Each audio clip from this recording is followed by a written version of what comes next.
El Evangelio de cada día.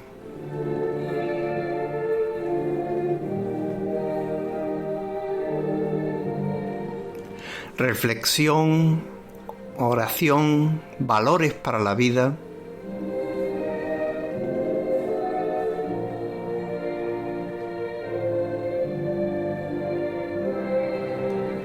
Les habla Carlos José Romero.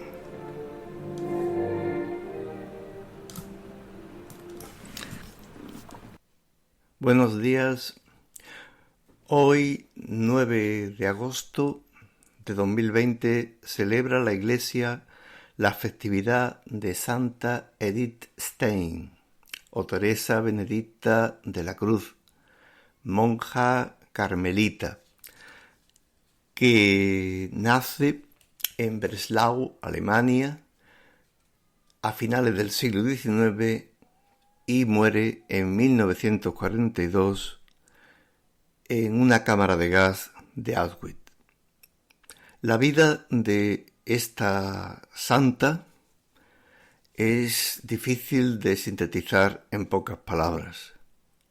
Fue una gran intelectual, doctora en filosofía, asistenta de Husserl, el gran exponente de la fenomenología en filosofía, y esto le va a marcar profundamente en su forma de pensar.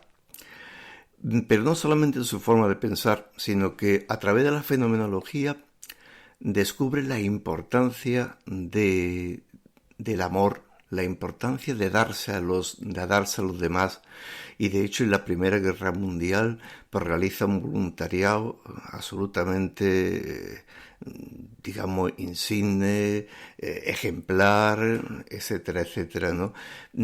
Y es precisamente esta fenomenología la que le lleva a convertirse al catolicismo. En 1922 ella era de familia judía y pertenecía, por tanto, a esta religión, aunque nunca la practicó en exceso.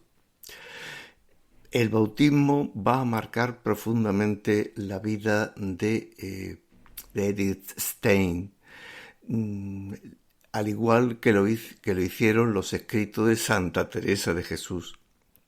Es por esa razón por la que finalmente, después de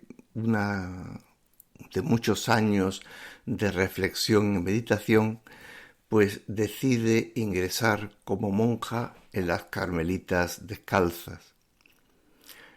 En esa tesitura, pues ocurre la Segunda Guerra Mundial y la persecución de los judíos.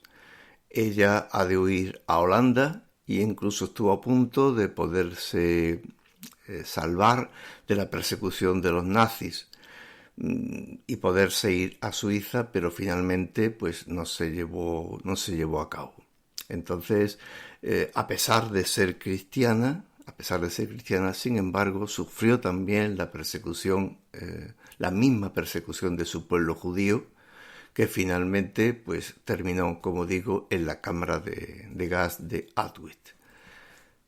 Escribió mucho y bien Santa Edith Stein.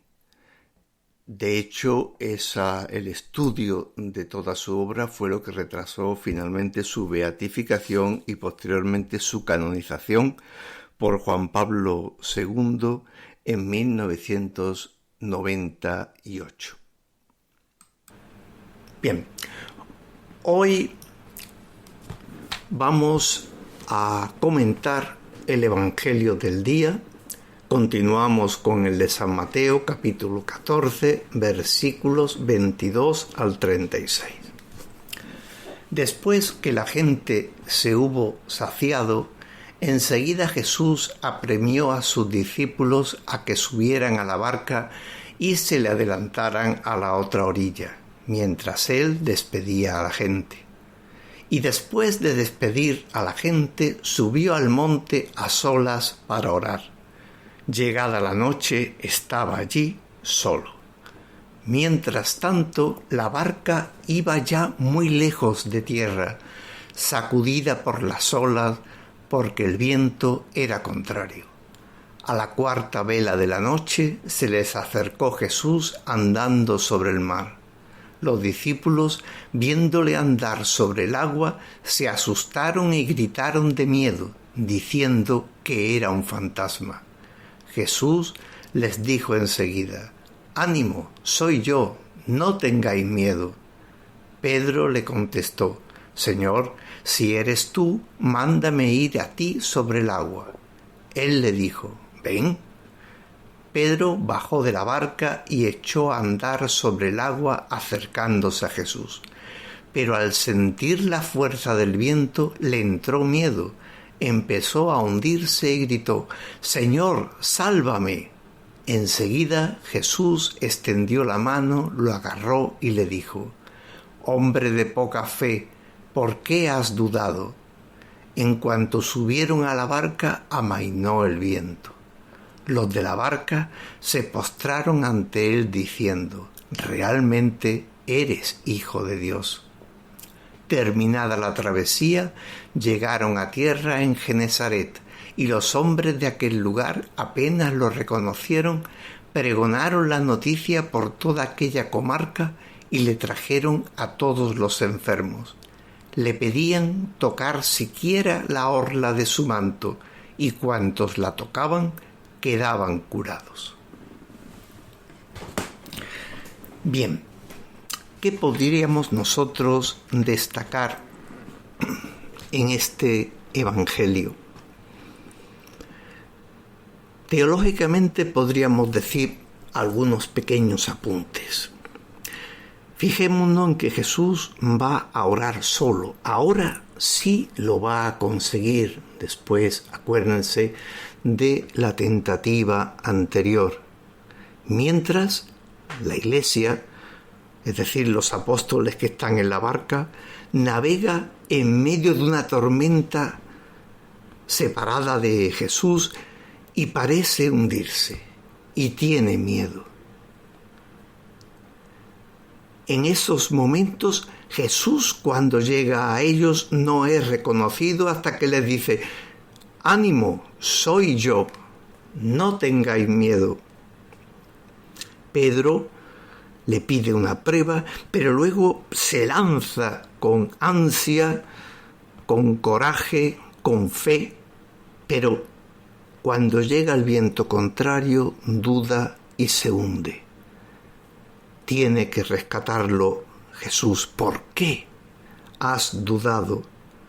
Y cuando por fin Jesús vuelve a la barca y está con los apóstoles, se produce la confesión de fe: realmente eres el Hijo de Dios.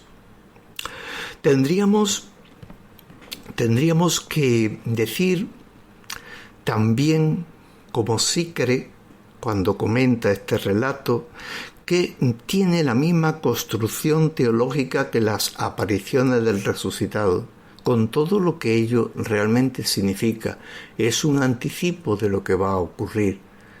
Es como una invitación de Jesús a entrar en la vida definitiva. Mostrándose al principio no lo reconoce, solo cuando les habla, les da realmente su ánimo. ¿Qué podemos destacar nosotros para nuestra vida de cada día? Yo creo que nos tendríamos que sentir muy identificados con la fe y también con la duda de los apóstoles y de Pedro.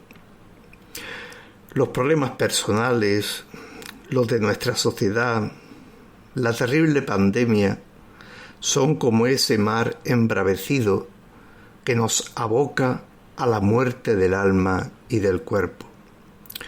Pero a mí me gustaría invitar a algo que creo que muchas veces olvidamos, y es a que pensemos no solamente en la Iglesia, sino que somos realmente Iglesia, que todos estamos en esa barca junto a Pedro. ¿Cuántas veces el Papa Francisco nos pide que recemos por él? Yo añadiría que recemos también con él. Y con él vayamos al encuentro de Jesús que nos llama en la tormenta. El cuento se titula Escogiendo mi cruz. Cuentan que un hombre un día le dijo a Jesús: Señor, ya estoy cansado de llevar la misma cruz en el hombro, es muy pesada, muy grande para mi estatura. Jesús le dijo amablemente: si crees que es mucho para ti, entra en ese cuarto y elige la cruz que más se adapte a ti.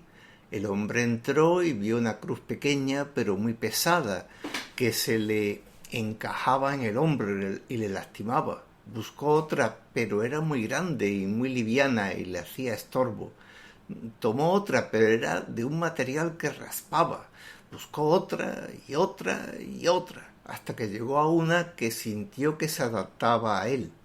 Salió muy contento y dijo: Señor, he encontrado la que más se adapta a mí. Muchas gracias por el cambio que me has permitido. Jesús le miró sonriendo y le dijo: no tienes nada que agradecer. Has cogido exactamente la misma cruz que traía. Tu nombre, de hecho, está escrito en ella. Mi Padre no permite más de lo que no puedas soportar porque te quiere y tiene un plan para ti y para tu vida.